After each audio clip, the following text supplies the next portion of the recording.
So, hello again. I'm delighted that you chose to spend your Friday afternoons with us to talk about biodiversity data. Um, I'm Christina, and together with Nicole and the BCube team, um, we are delighted that you are here with us, like I was saying. So collecting the data, that's just part of the problem, and that's already challenging in itself. However, if we move beyond collection of data, integrating such data, mobilizing it, making it reliable, repeatable, accessible, that's a challenge in itself. So these training sessions that you are attending aim to do just that, to discuss about how we can transform these biodiversity observations into insights. And the plan for today is to spend an hour and a half together. So my role is to welcome you, which I already did, and give you a little bit of introduction on how this hour and a half is going to happen, what's going to happen in this hour and a half, sorry. And then I will just hand everything over to our amazing speakers, Andrew Rodrigues and Lina Estupinan Suarez. They will talk to us about these species occurrence cubes. There will be a presentation and then some hands-on sessions where you can try out things. And because they took time from their busy schedules to be here with us, we have the option to ask them questions. So we'll try to the best of our abilities to answer all of them. There will be a little break at some point, but they will organize themselves in a short while. So we'll spend some fun Friday, some time together. And just before I hand over to them, maybe I should also mention that this training series is part of the BCube project, which is a European Union funded project in the framework of the Horizon Research and Innovation Program. And it's a project that is about this B cubed is the name of the project, sorry, and is about standardizing access to biodiversity data and making sure that the data we have is as reliable as possible and accessible as possible so it can inform decision makers. And this project is coordinated by our brilliant leader, Quentin Groom from the Meissen Botanical Garden, and it involves a lot of amazing people from different institutions from Europe and beyond Europe even. So there are a lot of people that are interested in this subject and that they are working hard, and we have the opportunity tonight to talk to them a little bit and in the following weeks. So make sure you follow and join us for the next sessions that we are organizing. Coming back to two of these people that are in the BCube team, amazing trainers today. We have here Andrew Rodrigues, who's a data partnership officer with the Global Biodiversity Information Facility Secretariat. So he's based in Denmark. And he is working on data mobilization, and at this interface between policy and science for a very long time now, since he graduated his PhD in ecology and evolutionary biology at the University of Montpellier. He's both British and Portuguese, so apparently there's a problem during the World Cup, as he mentioned earlier. Lina Estupinan Suarez, she's a Colombian researcher. She is based in Germany at IDIF, which is the German Center for Integrative Biodiversity Research. I hope I'm not mistaken these acronyms. And she's also interested in this data mobilization and big data analysis, time series analysis. She's working with data cubes as well for a long time. And she has been applying in these regional, the data cubes in this regional assessment of vegetation dynamics in different time series. And she's working with data cubes for the environmental essential biodiversity variables. So we have here two of the most knowledgeable people with its data cubes to explain to us better what they are in case you are not familiar with the species cubes, and also in case you are familiar already and you are using them to in your activity to exchange experiences and learn from each other. But before I really hand over to Andrew and Lina, maybe we can also learn a little bit about yourselves, about the audience, the participants that are here with us today. So I will try to just warm up and make it a bit interactive with a poll that I will start shortly. Trying to just launch it. Okay. So hopefully it worked. I tried to launch the poll and then learn a little bit about the audience, as I was saying. Maybe you can share with us in which country are you currently based, at which level in your careers, and also the sector in which you primarily work or study. So thank you in advance for taking the time to answer this short poll.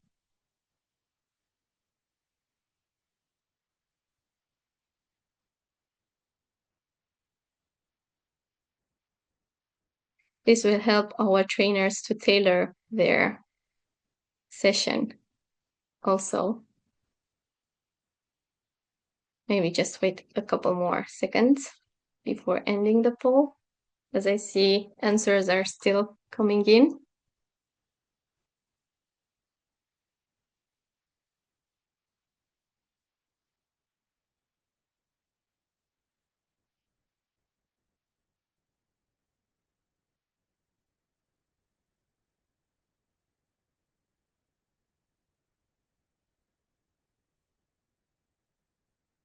Okay.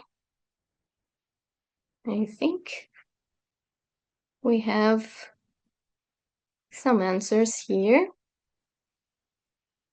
And we have people joining in that are at different stages in their careers. We have undergraduate students, master students, PhD students, postdoctoral researchers, but also early career, mid-career, and people that are more experienced, like more than 10 years working in this field. So that's perfect. We have all kinds, all different levels of experience in the room. And in terms of the sector where they primarily work, we have with us researchers from academia or research institutes, mainly half of the people joining, but also some representatives of governments and public administrations, some NGOs, private sector, and students that are not currently employed. So that's perfect, I guess. Amazing. We did good job, if I may say so myself. I will end the poll now. And see. Well, I'm trying to share the results, but I'm not sure what it is I'm sharing. But since I openly discussed them already, aside from the countries that the participants are based in, I think we can move on. And it is my great honor and pleasure to invite Andrew and Lina to talk to us about the species cubes. Right, thanks, Christina. Just share my slides. Yep. 1 second. Good.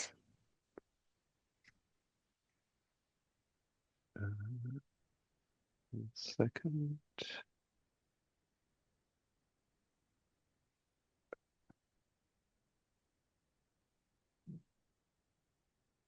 Sorry, bear with me 1 second. No worries. We can get to know each other in the meantime. Okay, here we go. There we go. Okay, let me put this in presentation mode. Okay, so hopefully you should see this now in presentation mode, and let's get this training on the road, as they say. So what I'm going to be talking to you today is around species occurrence cubes. And we're going to go through the whole process of how we get to a species occurrence cube. My assumption is that you all have little to no knowledge of anything that we're going to be talking about. So we're going to start from a very basic level and gradually build up over the course of this next hour and 15 minutes. This is originally a training course that I jointly developed with Peter Hubrechts at the Research Institute for Nature and Forest in Belgium. Yeah, this is an adaptation of that course. First of all, though, it's Friday afternoon for us here. We want to get some energy into the virtual room, and we're going to start off with a quiz. This is that classic quiz that we all love. It's how well do you know your ISO 31661 Alpha 2 country codes? I know you've played it before, and I know you already like it. You'll be given 6 questions. You have to choose one of 3 options from the options available to you. I said you have 5 seconds, but we're going to give you 40 seconds to answer all 6 questions. All your answers are anonymous, and if you get all 6, congratulations, you are a country code master. And this does have something to do with the training, just in case you were wondering. So if we launch that question, you have 40 seconds from now.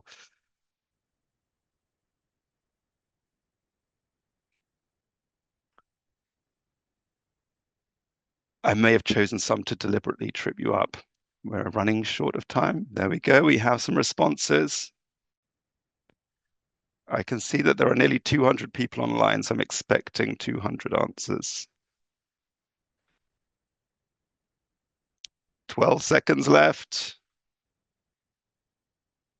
Oh, 7, 5, 4, 3, 2, 1. Oh, there we go. End of the quiz. I can see a rush of answers at the end there. So you should now, I think, can we share the results? There we go. You should see the correct answers. Congratulations. I'm just looking to see which ones tripped you up the most. Okay, so we have a pretty knowledgeable bunch of people here. This is on country codes, at least. That's great to see.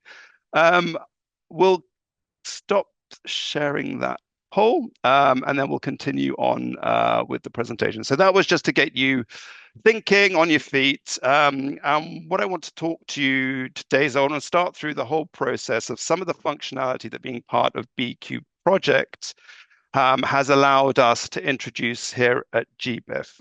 And the basic starting point is this new SQL downloads functionality that has been introduced as a part of that project and is now available to all GBIF users.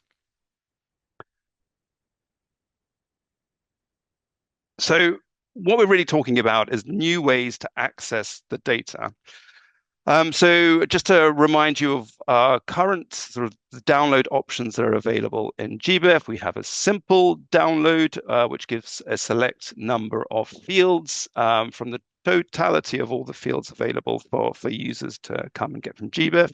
We have Darwin Core Archives. This provides both all the fields and is a much more comprehensive and the verbatim data that's provided us by the data publishers. And then we have species lists. So these are just the species found within a specific download. So you'll just have a list of taxonomic names. What we've been able to do with the B Cubed project is we now have this new SQL download functionality that has been created. And what this allows you to do as a user is to come into GBIF and query the occurrence API of GBIF using SQL, or structured query language. We have a specific interface that allows you to create these queries, and we'll be going through this in practice later. So I'll show you where to find this, but there's a URL there.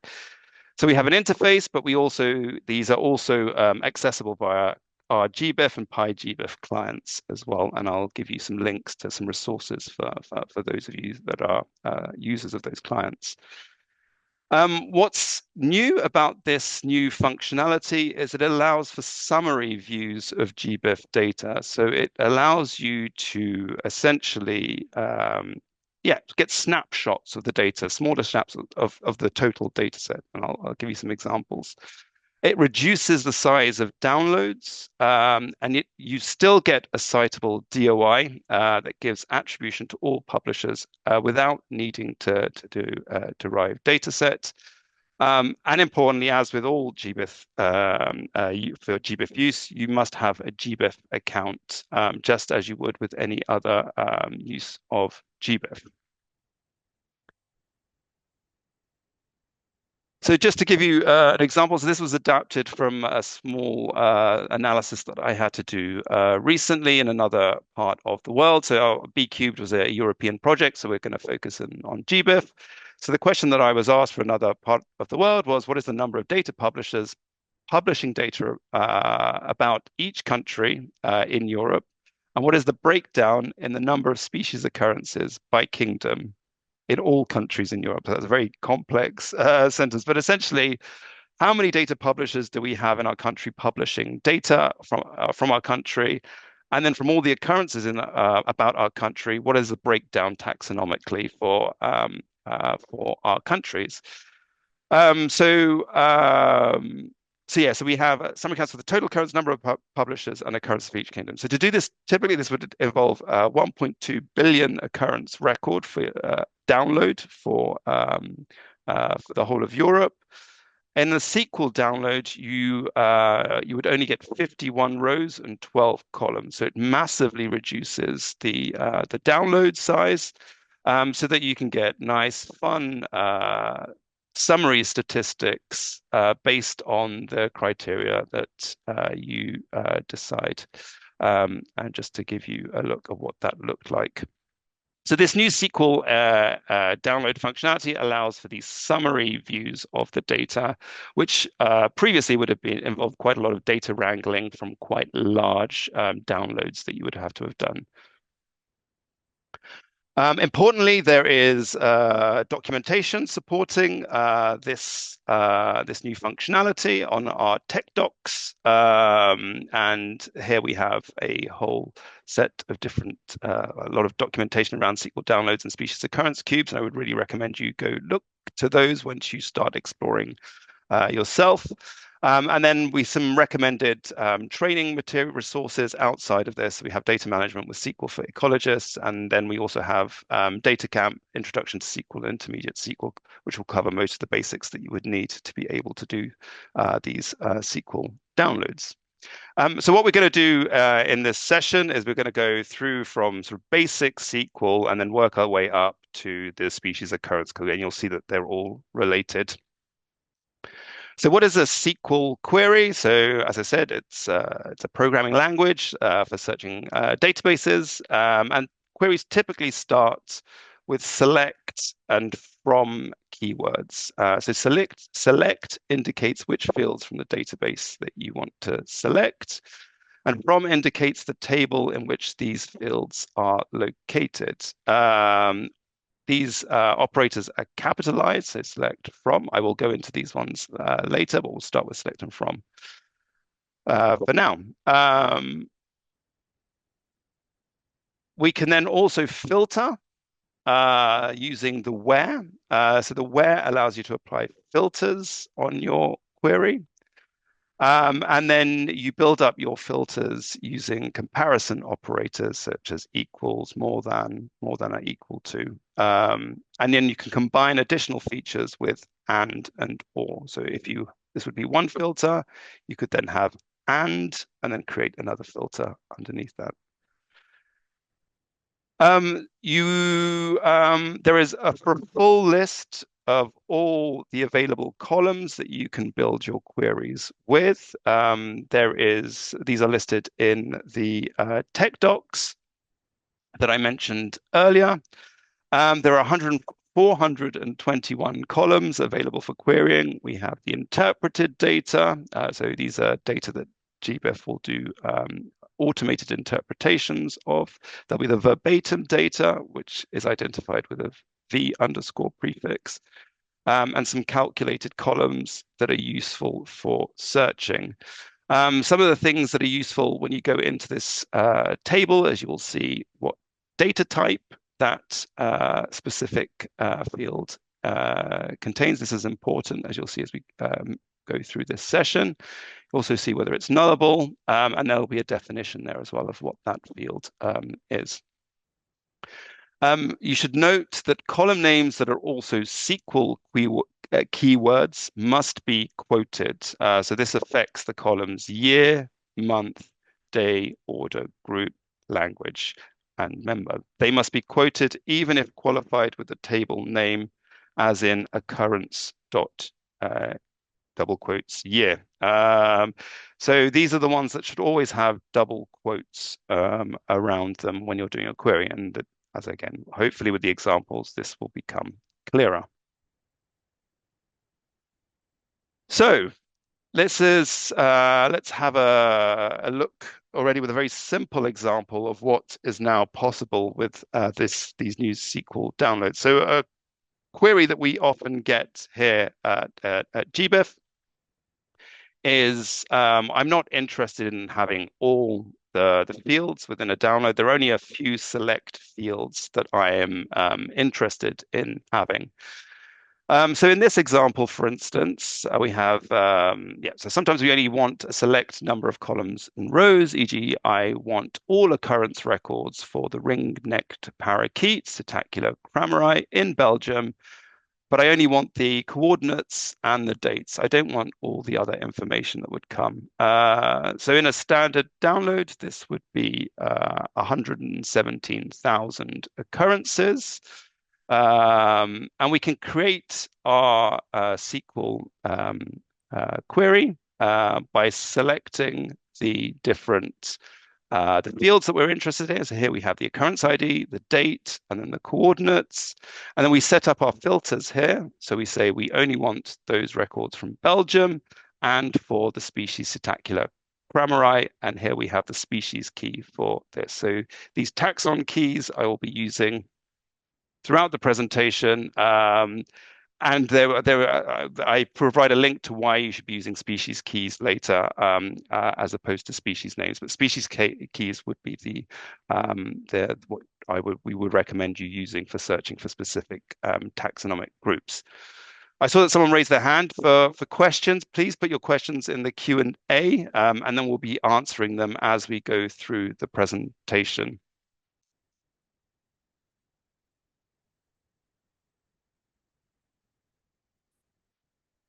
So using that SQL query, this is what I get. I get all of the occurrences for Psittacula crameri, the ring-necked parakeets, and just the columns that I am interested. All the other columns are no longer in my download.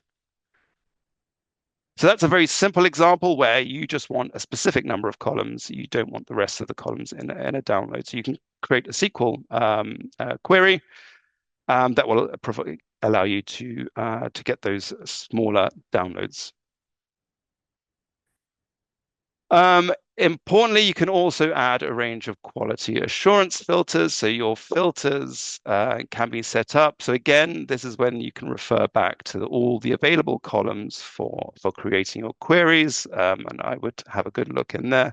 But in this example, for instance, this is a filter where I've set up where I only want records from Poland. I only want occurrences where there are presences. The species key here is for the European bison. I do not want any records with geospatial issues.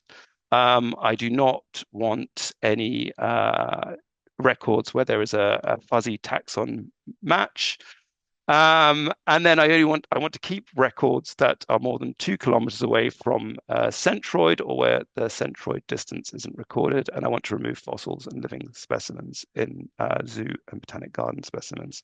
So I can set up a whole range of different filters within my SQL queries using the where operator, or the keyword.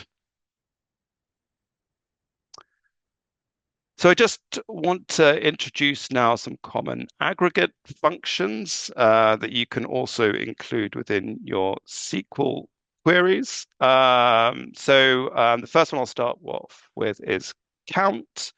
And this, we have count and an asterisk in parentheses. And what this does is it counts all records or rows, including those with null values. So there is a question now for you. I'll just wait to ask you, but there is a poll that follows on from this. But in this example here, so what I have here is I have set up a filter here where I'm looking for a specific species, and this species happens to be Ischnura elegans. I want all occurrences from this record for this all occurrences for this species in Sweden during the months October, November. And I have asked it to do a count, so to count all the records in the table.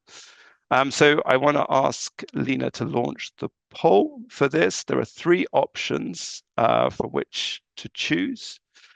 And I want you to choose what you think would be what you would get with this SQL query. So for species 14.23395 in Serbia. So yes, I'll let you read through that. We'll give you maybe a minute to answer. These are quite long sentences, a little more time to read through them.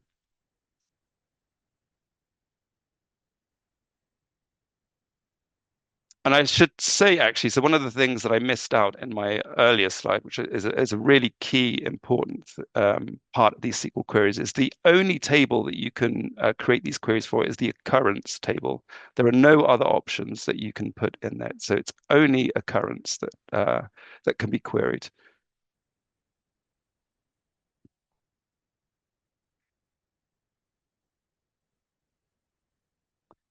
Okay, so that's a minute. So most of you opted for species.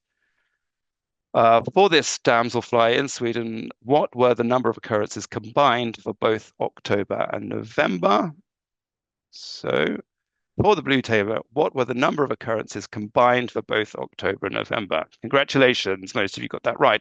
And what you'd actually get returned, this is what you would get from your download. You would get the number 38. So this is telling you that there were 38 occurrences in all Octobers and Novembers in Sweden for the blue-tailed damselfly. You would get no other information in your download. You would just get the count of that species for those months in Sweden. Okay, so we're going to continue on this aggregate function journey. So if we end the poll, and then we'll continue. So another common aggregate function is where you use the count again, but with the field name. So this will count all non-null values for that specific field. So again, we're going back to another example. So here we have count, and this time we're looking at the field name individual count. We have the same parameters here for our filter. So on that one, Lina, can you launch the next poll? You'll be given 3 options again.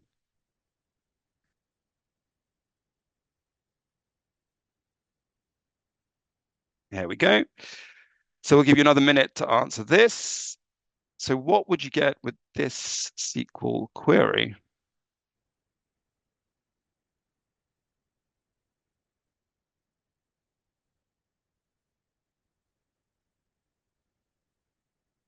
So remember, we're counting non-null values for the field. This field here is individual count.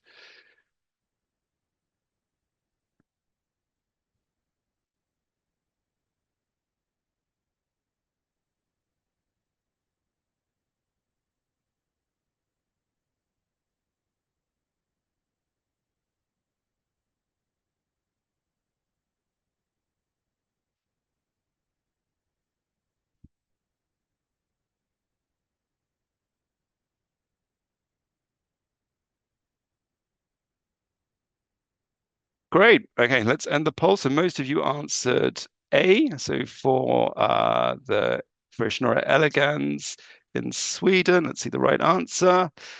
For the blue-tailed damselfly in Sweden in the months of October and November, how many occurrences have non-null values for individual count? So most of you got that one right. And again, you would come back with a download that would give you the number of non-null values for individual count using this specific set of filter parameters here. We will continue on the aggregate journey. So this one is a little bit more, has a little more complexity to it. So here we have count, and then we have distinct, and then we have a field name here. And this will count the number of unique values within that column with that field name there within that column. So in this example here, so we have the same well, we have, sorry, oops, I may have just revealed the answer. What we have here is we have a slightly different set of filters here. So here we're saying we have a country code here, we have a year, and then we have 2 months that have been set up within our filter. And what we're saying is distinct, and then we have species key here. So something to do with species. And then count distinct. So remember, this counts the number of unique values within that column. So with that, Lina, can we launch the next poll? So here we go. So we have 3 answers, and you have a minute again.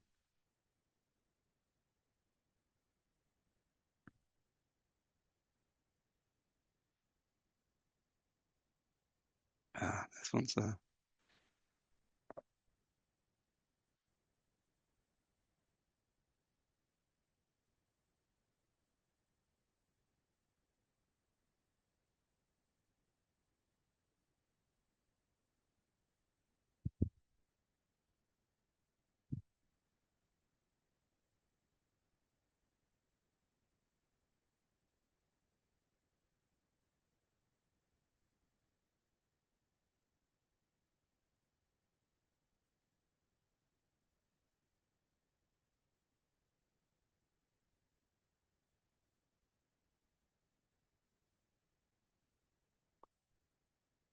Okay, we'll stop the poll. So most of you went for B, which is how many unique species were recorded in Sweden in October and November 2025.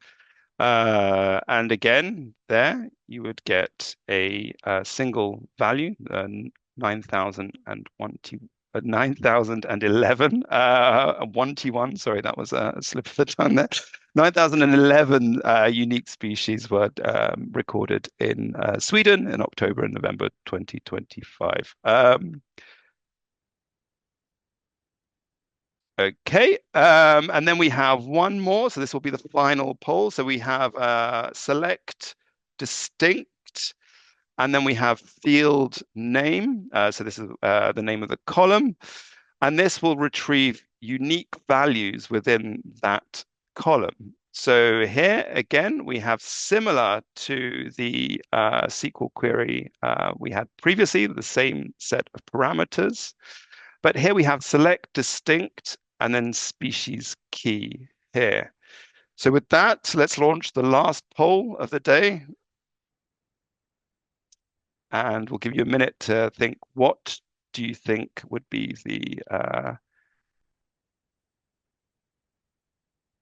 the query that we're asking here?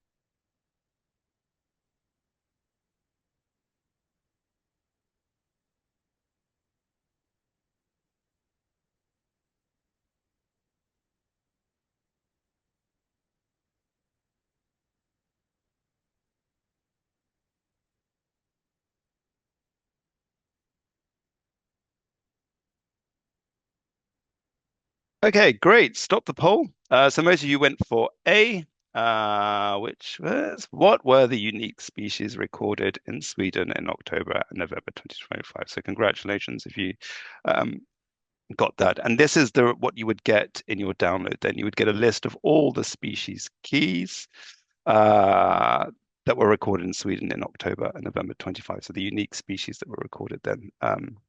So not a number, but the actual unique values that in that column. Okay, so that was the last poll, but we will continue with uh, group by. So this is so we've talked a little bit about select from where.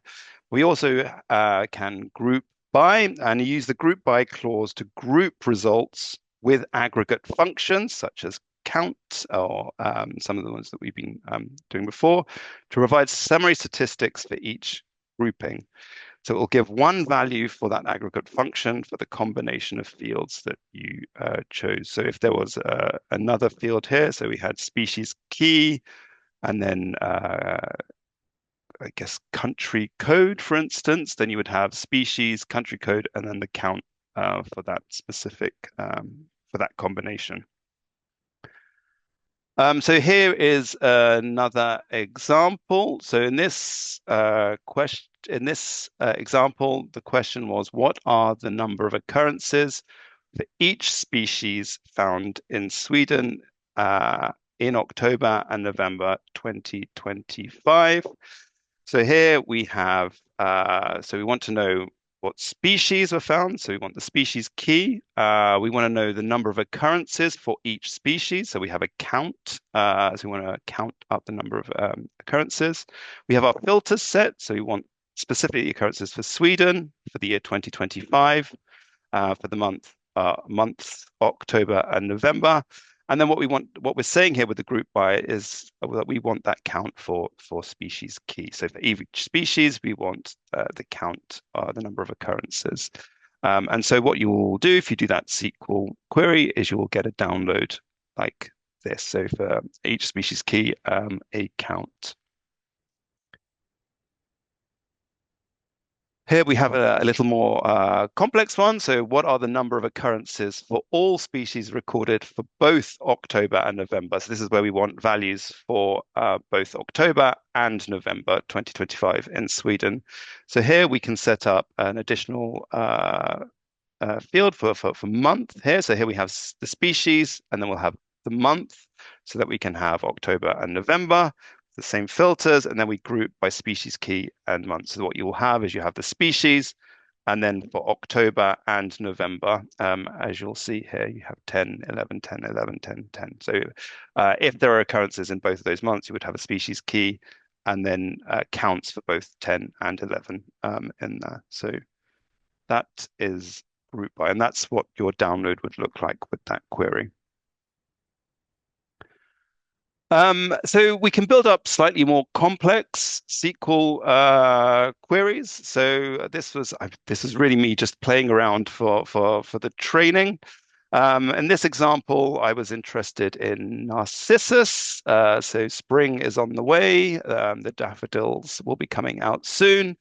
And the question I asked was, what species of narcissus is most commonly observed in January, February, and March in Spain? And what have been the relative changes between species between the years 2020 and 2025? So one of the great things about these new SQL downloads is they allow you more easily to look at trends over time. So in this example, I set up my filters. So what I have here is I have Spain as a country. That's the country I'm interested. The genus key in this instance. So this is for Narcissus. We select the years that we're interested in. So we want between the years 2020, I put 2026 here, but meant 2025. And then we only want the months January, February, and March. So we want to get all occurrences for Spain, for all Narcissus, for the years 2020, between the years 2020 and 2025, and for the months of January, February, and March. Then we choose the columns that we're interested in. So in addition to one of the key ones here is species key, because in my original query, what I'm interested in is the species themselves. So I have the species key field name for me to be able to distinguish the different species. I've added in some extra ones here. That's mainly for my own interests. I wanted to see the scientific name. I was also interested to see if there were sort of synonyms as well. I brought that information in, and then I have the group by function here because we have an aggregate function here, the count, because we want to count the number of occurrences. So what that does is it'll query the GBIF occurrence table, and it will bring back all Narcissus species for Spain during those years and those specific months, and then will provide me with a summary of all of that with the information that I asked for, which will allow me to do things like this, where I can go for each species. So this was looking at each species and specifically for the month of March to see how things have changed over time. Obviously, there's a big assumption here in that we're assuming that there is equal sampling effort over all of those years, but it's just to show you that this facilitates some of this, looking at trends over time using using species occurrence data. I also came up with another example here. So this one is using some new aggregate functions that I haven't yet talked about. So these are the minimum and maximum aggregate functions. So this will give you the minimum values and the maximum values. And in this query, I wanted to I was looking at thinking about introduced species. I looked at Greece. We want to know when the introduced species was first recorded in Greece. What were the highest number of individuals recorded, and how many different years has it been recorded after it was first recorded? So we want to know what is the minimum year they were observed in to get your first record. We want to know what is the maximum number of individuals observed in a single occurrence. And for this one, so the minimum year is set up here. So we set up our aggregate function minimum year, and then I forgot to mention this, but you can name the columns in your download by adding a name here that you want to apply to that. So this is the minimum for that year, and we're going to call that column name earliest year when it comes back to us. What is the maximum number of individuals observed in a single occurrence? So this one, so when I had to do this myself, I found that there was actually a nice data set where they had organism quantity was really the column which gave me that information. So I set up my query with using organism quantity as the field, and I want the maximum value in that column, and I'm going to name it max count. And then I want to count the number of distinct years the species was observed in. So I want to know from the date that it was first recorded, how many years after that was it recorded in Greece. So that we can set up with this aggregate function down here. So we have three different aggregate functions. Here we have our filters. We've got Greece, presences. We have establishment means. So this is where we're looking for introduced species. And I will explain these a little bit later.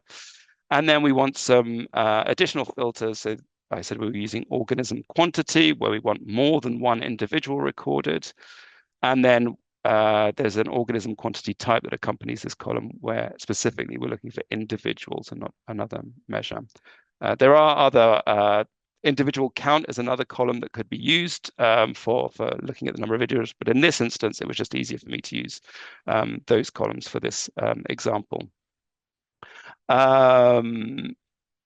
So yes, oh yes, and the other key thing today, this is an example. If I were looking at introduced species in Greece, I would probably go first to the GRIS checklist for Greece and look at the list of species there, rather than using some of these columns, just because they're not often filled for all occurrences.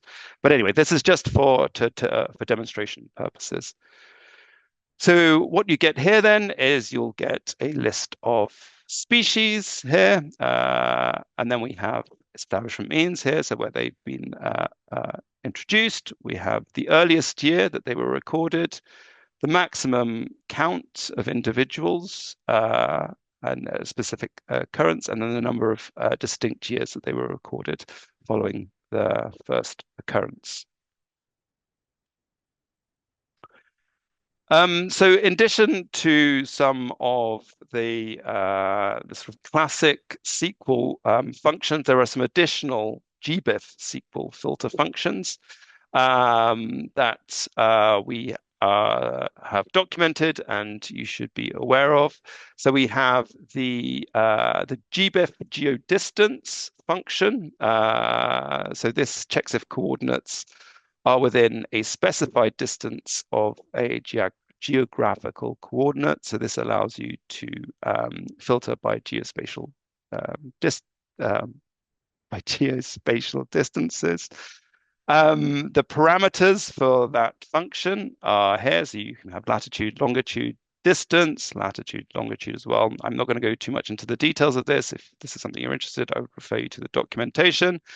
But you would put it here under your where, and then you would put the specific parameters that you're interested there. We also have a GBIF within, so this is where you want to keep, for instance, occurrences within a specific polygon. So this is for creating spatial filters. So here we have polygons. These are the parameters. You would have the polygons specified in our WKT format, latitude, longitude, and then you would set it up in your where here, in your where in the query under where here. And then yeah, if you have problems with your polygons, just always double check. That often happens with polygons. Some additional filter functions that we have had to introduce are the GBIF string array contains, and this you saw in that Greece example, and this is working with string arrays. So if you remember, I showed you that table with all the available columns. Some data types in there are string arrays, and so you would want to use this or the one after this function or the function I'm going to show you after for creating filters for those specific data types. So these are the different parameters that you have here, and it would look something like this. Again, I will refer to the documentation if you want some more examples. And then we have the final one, which is GBIF string array like,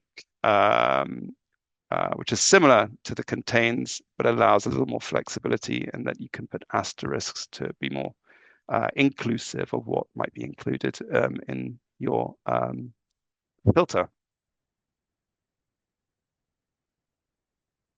Now, this is a critical part of the presentation in that some of you may be very familiar with SQL and think, oh, great, this is fantastic. I can go and do everything that I've wanted to do in GBIF. There are, however, limitations to what you can and what you can't, what you can do in GBIF with this new functionality. So first of all, most common SQL operators such as and, or, not, is null, random, round, low, etc. are available and you can use them. However, you can only select queries, and select with an asterisk, which would bring in all of the columns, is not allowed. You have to specify the columns as we've been doing in the examples previously. Group by queries are allowed, as well as basic SQL window functions over and partition by. Aggregate functions, as I've given you some examples of what can be used. We have some custom filter functions as well, which I've just gone over. Importantly, and this one has been come up a couple of times with me when I was first using the new functionality, is that join queries and subqueries are not allowed. So it does limit you in terms of what you can do with your SQL queries. But yeah, that's just something that you should be aware of. Also, the group and partition filters having and qualify are not yet supported. Between is not supported, so you should use the greater than, equal to, or less than instead of between. You can use order by, though, if you want to sort your results. But these are some of the limitations which I think are important to be aware of as you start venturing into creating your own SQL queries. Troubleshooting. So you may start and you'll think, oh, great, this is great. And then some little issues might come up. So important things, if column names are quoted, you have to use double quotes and lowercase, so year, basis of record. It's only necessary to quote column names that are also SQL functions. So year, month, day, as I mentioned earlier. When column and function names aren't quoted, the letter case doesn't matter. So don't need to worry about that. String values use single quotes, like basis of record, single quotes, human observation. One of the things that tripped me up is that some of these queries here, so when I'm setting up basis of record equals human observation, I naturally wanted to write this human observation without capitalizing it and underscoring. That would give me an incorrect answer. So I would always, if you just want to just double check that you're writing these all in the right way, refer to the GBIF occurrence API documentation. There you'll have all the field names and then how you should be writing your queries as well, just to make sure that you get that right. If you write this different as I did, you would get no rows in your download. SQL comments, so lines beginning with double dashes cannot be included in queries. Columns with numeric types must be filtered using numbers, not quoted string values. So as these examples here, so use numbers.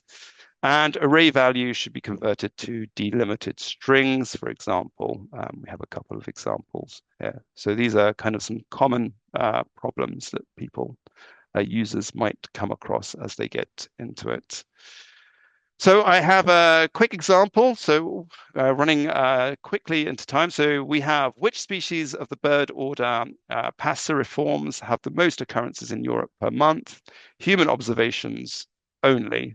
So we want to know which species within the order Passeriformes have the most occurrences in Europe per month. And we only want to look at human observations. I should say that this is a challenge for you out there. I'm putting this out for you to work on this on your own. Some tips. You have to create your own SQL query using a select, from, where, and group by operators. You're going to need the following filters to set up. So you'll need the order key, and I've given it to you here. It's 729 for Passeriformes. You'll need basis of record. You will need continent, and you will need species key. So those are the four different columns that you want to be filtering. There's a top tip. You will need to use an is not null operator with one of your filters. So this is a challenge that I'm going to put to you participants.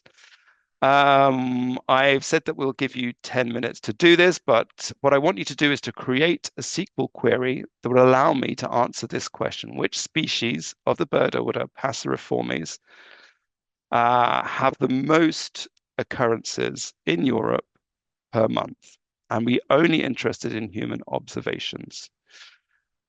What I'm going to do quickly is I will just stop.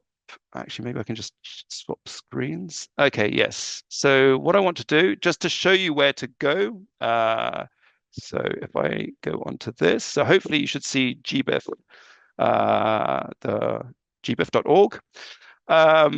And what I wanted to show you is where to find the SQL downloads function. So first of all, make sure you're logged in and or you have an account, or create one if you don't have one. And here under Tools, we now have a function SQL downloads.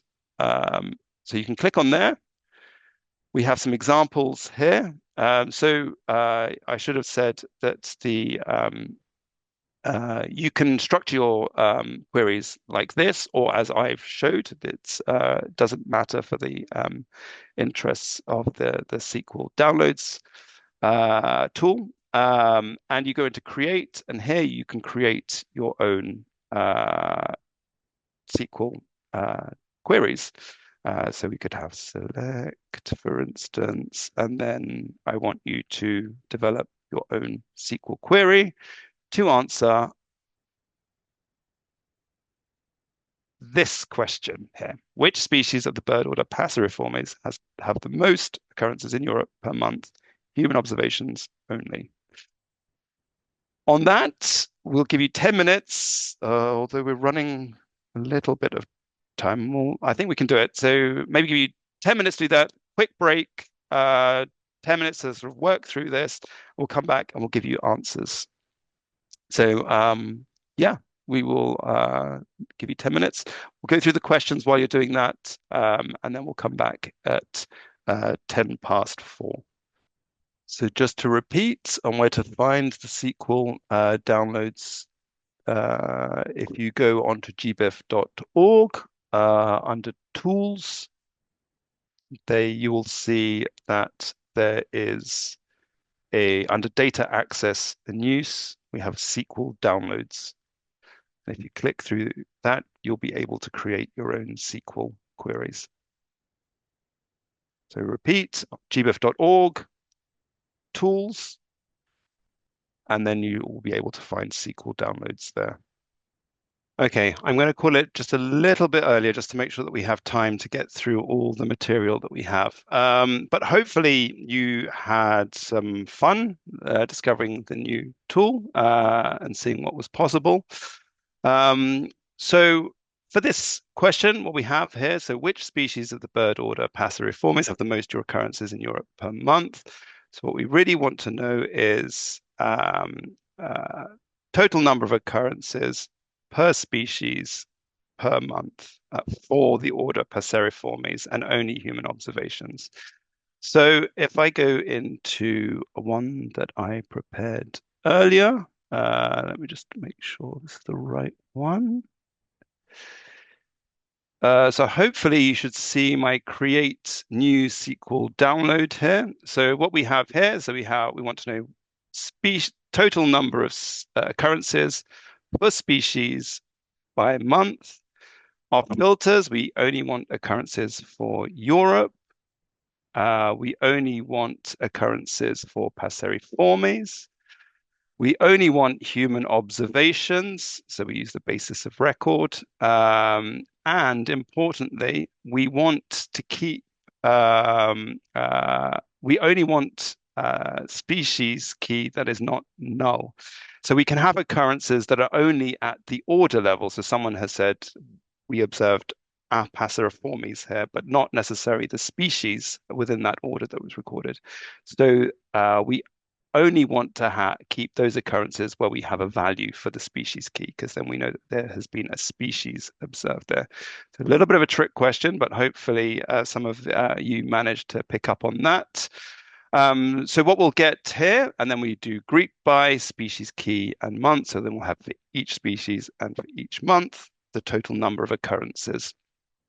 So something that you may have noticed, which is a nice, useful tool, is that if you're sort of doubting your query, you can click on Reformat, and this will point out where there are some errors in your code. So here it says encountered month at line 3, column 1.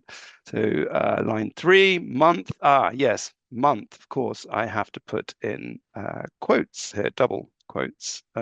So put in month. And as is, if I click on reformat, this would allow me to do it, but I have learned from experience that would not work and that I should have this capitalized, and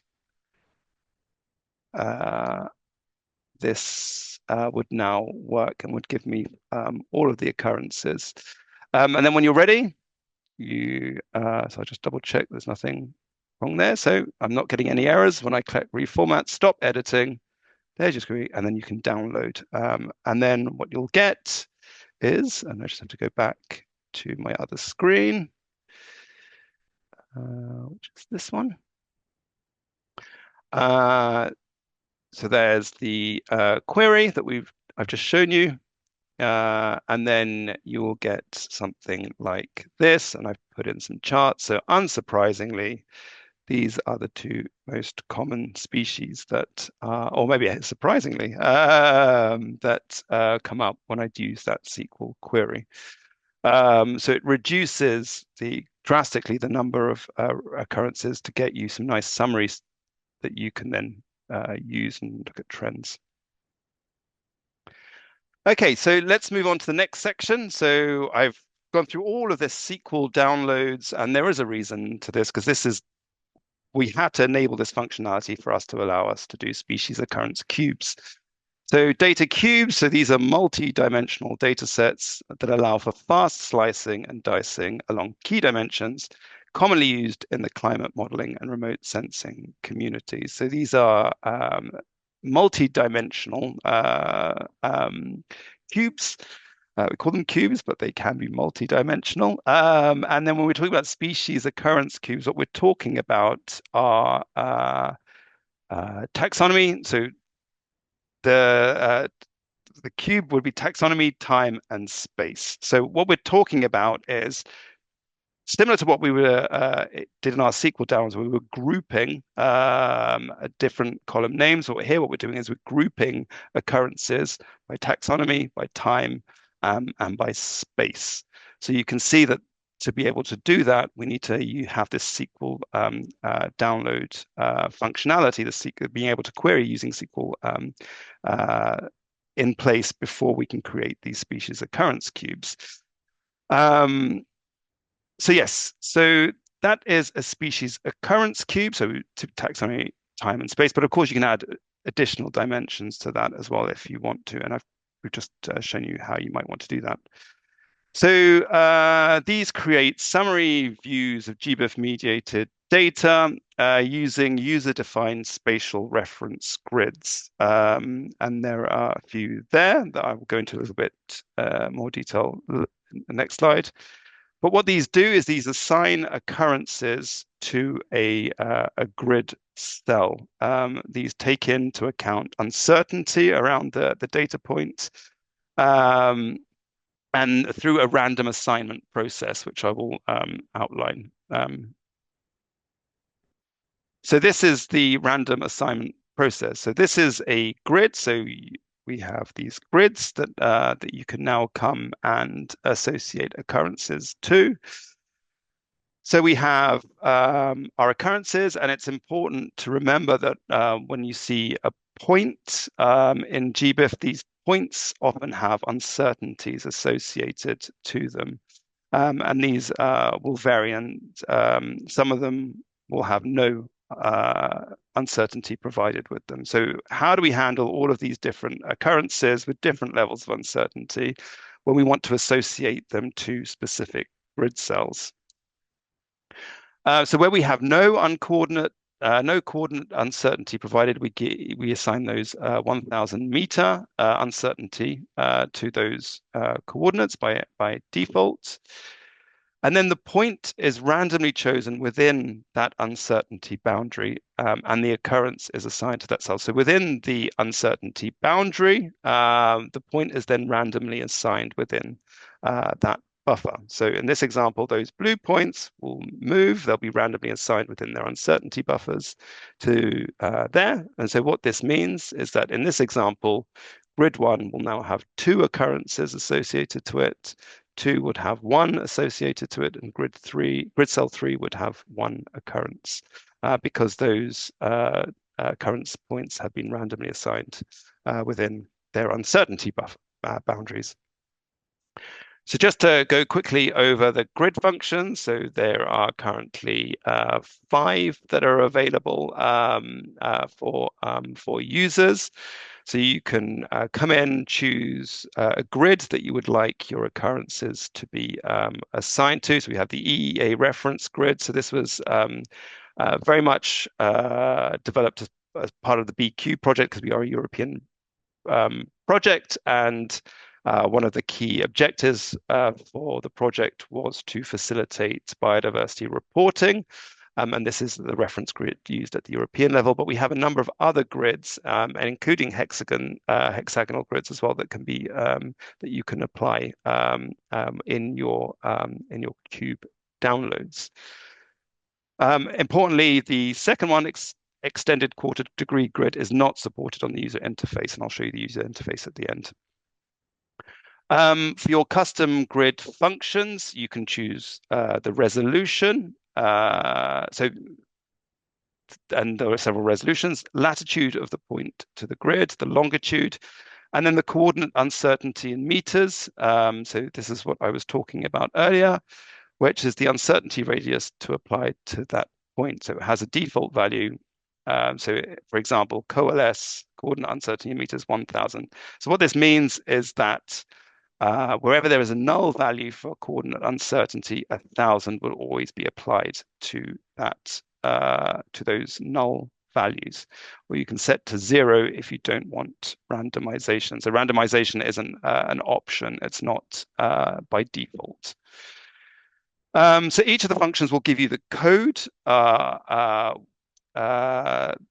grid cell code, with which the point falls, which is not necessarily useful if you want to use this for mapping. But we did do a recent session on how you can take these cube outputs and create maps from them. And so I would direct you there for further information on how to take these grid cell codes and create maps from them.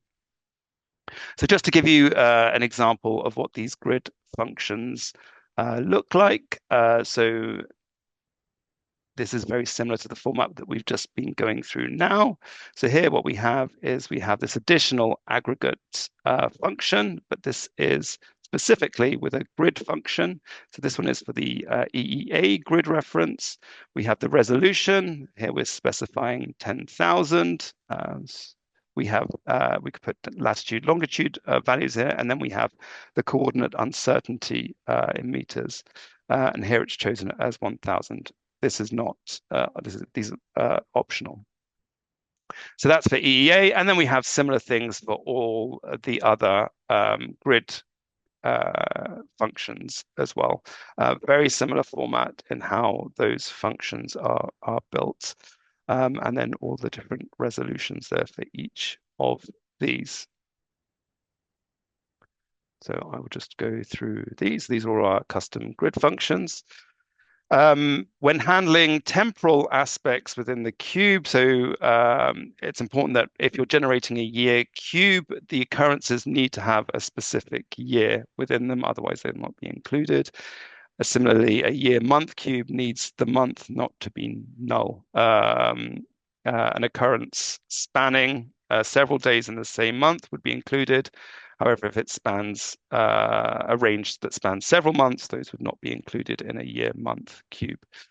You can adjust this if you want to include wider ranges, but we don't provide that as a simple SQL function for users currently. There are some additional custom functions. So you can have temporal uncertainty associated to with the occurrences. And then there are a few additional ones there, which I'm not going to go too much into detail here, but you can look at the tech docs to find more about them. So yes, let's practice. So first of all, this is what a download would look like for a cube. You'd have a year, you'd have a cell code, species key, the number of occurrences, and then minimum coordinate uncertainty. So this would tell you for the occurrence points in that, what was the minimum uncertainty that was found. So it gives you an idea of how certain you are that the occurrences fell within that grid cell. And then, of course, you could have a temporal uncertainty column as well on that. But what I want us to do is I want us all to go onto gbif.org. I'll just check the time. Yep. Okay, we've got 9 minutes. So let's do this. So we will go to, and I just want to make sure that I've got the right one. Yes, I think this is the right one. Okay, right. So now you should be able to see my gbif.org again. So what I've done here, so I've done normal occurrence search. I will do this actually just again so we can do it. So let's go to get data occurrences. Yes, my favorite new screen. So here we want all presences, and we're going to do a passeriformes example again. So we're going to choose passeriformes. Passeriformes. And we want the order. We want only those human observations. We want, what was the other thing that I put? Only those with coordinates. And then, yeah, I think, and a continent. So let's say for Europe.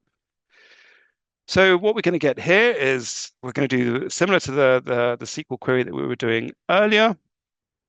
And suddenly my GBIF is very slow, I guess because a lot of people are on it right now.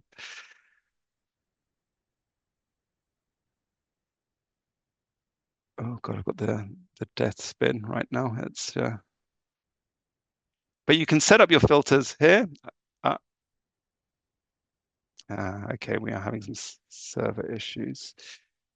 Let's try again.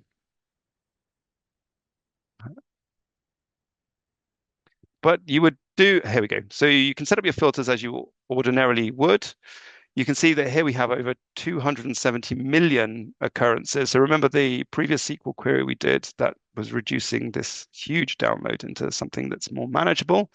Here under download, we have a cube option. So we've set up our filters here. We have cube.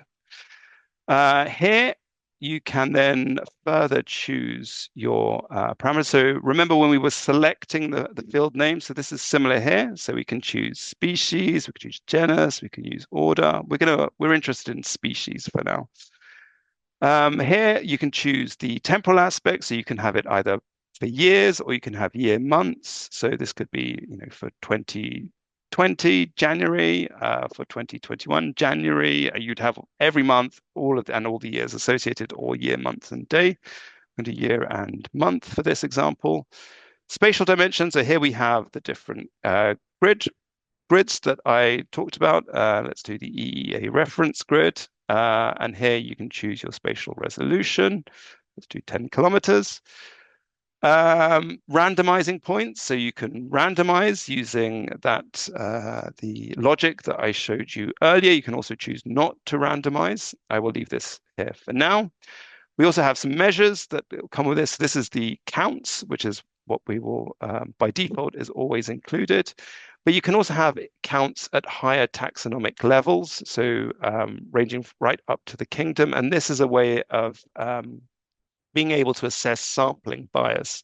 So the theory being that is if you go higher up the taxonomic ranks, you can see how well that rank has been sampled more generally to give you an idea of how your counts might be affected by sampling bias. For this example, I'm just going to tick these off, not include them in this example right now, but that is what they are here. You can include the minimum coordinate uncertainty and the minimum temporal uncertainty to give you an idea of how sure you are that the occurrences are falling in within either the time ranges that you're specifying or the grid cells. And then we have some additional data quality filters here, just to remind you that some of these things you probably don't want in your cubes. Remember that when you do a cube download, you'll not see the occurrences underneath. Underlying that cube, you get summaries, counts or a number value as opposed to the occurrences. So you don't want things in country centroids or things where you're not sure of the taxonomy. And of course, you can add additional data quality filters. So then you could either go and download, or the function that I quite like is you can edit the SQL. So you remember this screen. So here you will see, just like what we did earlier, a SQL query, but now as a cube. So we have all the field names that will be included. We have some additional aggregate functions here. So here we have our grid function, the EA, we have counts, we have a temporal uncertainty function and a randomization function here. And then we have all the filters that we selected here, and then the group by function. And then we can just download. And then what you'll get is you'll get a download with a DOI that you should be quoting within your, well, you should be using when you're using these downloads in the future. And then, so yeah, so this should all be you should see this now and think, okay, I think I can play around with this. And you can go in and you can start editing if you want to edit, and you can add more filters. You can adapt this code as you feel fit. It's very much for you to play with and develop your own filters. But remember those limitations I talked about earlier. That's really important. You may come up with some issues. So just bear that in mind. So with that, I did want to show you something quickly, just to see what it would look like, just so that you're not so scared if you clicked all of these and then you saw the SQL. So what this does, it just expands that grid function to include all these different taxonomic ranks that you're now including. So it just becomes a little bit larger, but it's still based on this original grid function that I talked about. So that was, I think we've got through everything. I'm just going to go back to my slide, which is now invisible. I can't see it. I think my screen has completely stopped. I'm going to click it. I think there is, okay, here it is. It's come back. I'm not sure what you can see now, but there was just this one. Can you see that, Christina? Or are you seeing? Okay, here it is. All of these lovely URLs that you're going to need. This, I think, is the best compilation of all the resources that you will need for carrying on. And I'm hoping that this will be shared afterwards with the webinar, so you'll know exactly where to go for all this information. Okay. Thank you, Andrew. And thank you to everybody for joining this very interesting talk. And I hope that people are now a little bit more confident in using these tools that are available. Thank you to Lina as well. She has done amazingly in replying like in real Thanks, time Lina. I can see. to all the questions that came up, almost all the questions. And just to wrap up, close up, maybe I can share a little bit. Yes, please. Oh, okay. So there were some questions throughout about the recordings and the slides, and we'll make that available at the end of the training series. But there is like additional resources that you can check out on top of what Andrew showed us earlier on the guides and tutorials tab that is on the B-Cubed project website. So you can find more information here. And hopefully you will join us next week as well when we have another set of amazing trainers joining us live, presenting how you can use these occurrence cubes that Andrew and Lina shared with us today in biological equations. So next week, same place, same time, Martin and Sandra will talk to us about that. I hope will be in such large numbers again next Friday. I hope you had a fun Friday with us. And I think we can conclude now with thanking again the speakers, the attendees for their participation, for their engagement. There's an email address here, info@bcube.eu, that you can use if you want like a certificate of attendance to these webinars. They are available upon request at the end of the training series. And also, if there are some questions that maybe we missed, then please do get in touch with us. We have all kinds of platforms, social platforms, and the project website, and also you can sign up for a BCube newsletter if you are interested in these project outputs and the work that is done here, but by this amazing team. So thanks again to everybody, and enjoy your Friday, rest of the Friday, and your weekends. Thank you. Thanks everyone for joining.